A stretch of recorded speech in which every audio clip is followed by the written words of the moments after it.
A blocko, if I don't know if you know what a blocko is, but a blocko is like a street party. It's like an organized event. That's a street party. They have kind of like when we have Under Pressure. Have you ever been to Under Pressure, Just the last one, Montreal? the last one. Okay, But no, I know what it so is. So I'm with you okay, enough to like follow okay, what you're saying.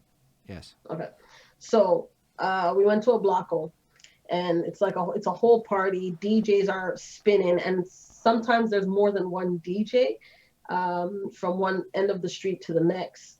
So we're vibing, we're dancing, and I'm also vibing and dancing at 19 years old because this is grand. This is like, what the hell is this? I love this place, and I think that's when I honestly fell in love with New York at one point in time. I was like, this is the spot because you feel the energy, you feel the culture,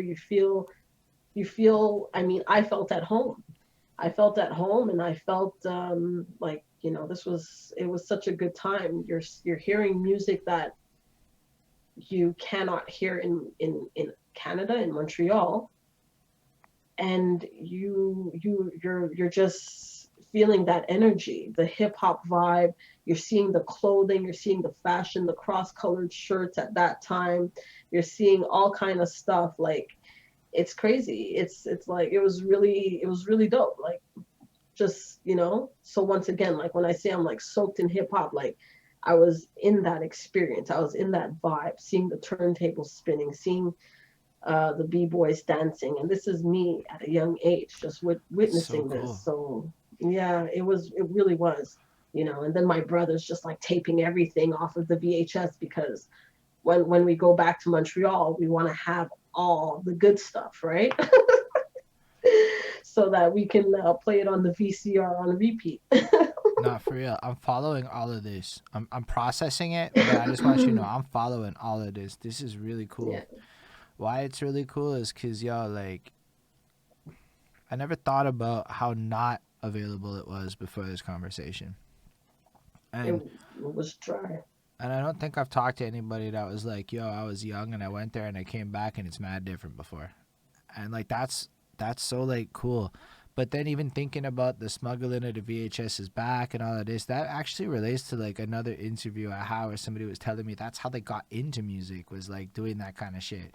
They would just like copy the MTVs and stuff. And I thought about it and I'm like, yo, much music wasn't lit like that.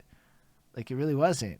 Like I mean, it's Mm-mm. just not, at least when I was in high school and shit. Like it just, I mean, much vibe was okay, but like okay is the right word for it. So yo, you're dropping huge context nuggets here, because like I think we all need to learn this kind of stuff slowly, and I don't know what it all means, but it's certainly worth thinking about.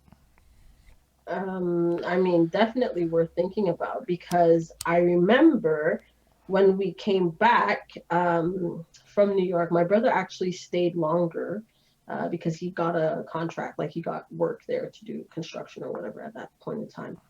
And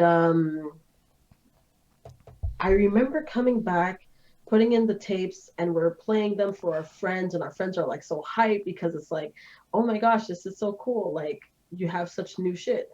Um, Only to see those actual videos out on like Vibe or our Rap City or whatever we had, maybe 2 years later. No shit, that's a serious 2 years turnaround. later. 2 years later.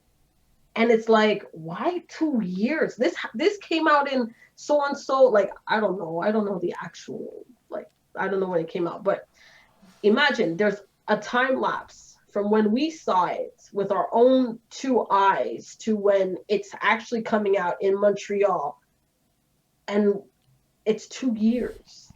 Yo, that's two mad big if you years think about why, so like, 2 years has.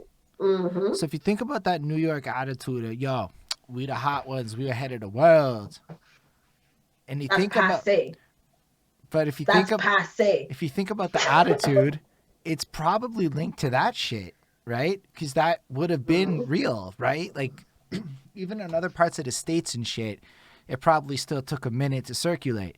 If, and I'm not saying, or all over the states, like certain places would have had like hot markets for it, and other places it had to trickle to up until the internet came through, right? Because syndication isn't exactly the same thing in like 1995 as it is today. It's not like they were all organized like that shit that you see on TV now at the news circuits. Nah, it was like mad, like stuff had to actually circulate unless you had labels.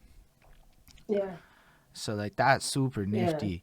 That explains some Yeah. shit to me. Not like, and I Yeah. agree. The world has evolved and the internet equalized a lot of things.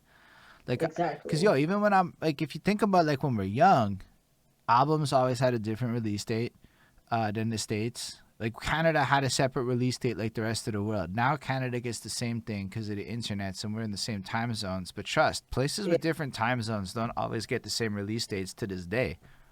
Yeah. But our time zone was 2 years later though. That's what killed me because I was like, why are we only seeing this like now? This is old shit. And It's it literally was like a time capsule is the weirdest thing. It's like, whoa. Why are they acting like this is new? We're seeing this on like Groove, whatever it the was channel was on Music Plus or whatever. there was much vibe Um, was like at one point in the 2000s. I don't know about before that. So in the 90s I don't know shit, but in the 2000s it was much no vibe and much much loud. vibe. No, but on Music Oh, Plus, not was the there a Toronto version of that? version. Was there? I Yes. didn't know there was a. Okay, I didn't even know. Yeah, I there wasn't was there watching. was and it was like it was animated by a girl named Varda or another female, I don't know. But it was predominantly in French, but they would play English music videos. Straight up, I Yeah. probably don't know it. I don't know the name of this for Yeah, real. yeah. So it was at the same time with Much Vibe, and because Much Vibe was based in Toronto, whereas Ontario that is, whereas this one Groove or Rap, whatever I forget what it was called, man, was based in Montreal at Music Plus. So Music Plus right Okay, now in St. Catherine. So I like yeah, Music and Plus. 2 years later, that's the time frame. That's the time zone. Two But years yo, later. So imagine that that's though. passe. That's old shit. So you notice because you happen to notice, but imagine everybody else who's watching this. Let's just think of the next implication. Now everybody acting like this, that fresh and new. Exactly, and that's why I remember telling someone they were like, "Oh, did you see that new thing on Because they were watching the show like Groove Station or Vibe or whatever." And I was like, "Yeah, that's old, bro." And they're like, "What do you mean that's old?" I said, "I have it on VHS. It's old." And they're like, "Oh, That's amazing. oh, oh." So yeah, I mean, and that just goes to show, like I said, hip hop wasn't nurtured in Quebec and Montreal like it is now. Some people will say, oh, hip hop started around the same time in the States, in Canada, excuse me, as in the States. No, it didn't. And if it did, it definitely wasn't nurtured like it was in the States. Mm. So how can a child that's not nurtured grow? She can't, or he can't. So that's the story. That's where we are at now, and that's why now, because it's being nurtured, it's growing. We're gonna have whole live TV shows with hip hop, Fin des Faibles. Yeah, Um, you know what I mean? I do. So That's huge, actually. so it's big now, but It's been. I've been telling people for a minute. Is this decade that is gonna be the decade? Like when I say the decade, I think you've actually quantified something that I think people mean and they've been using the wrong language for. Put it on the map. That's been a weird statement to me because I know what people are trying to say, but I think you described it much better. Make it mainstream. As in, like, you go everywhere in Montreal and it's hip hop because people in the regulars love it that much. That is, I think, what everyone's waiting for when they say put it on the map. Is that the city is like fucking around with the music in the way that everyone's hoping for it to happen.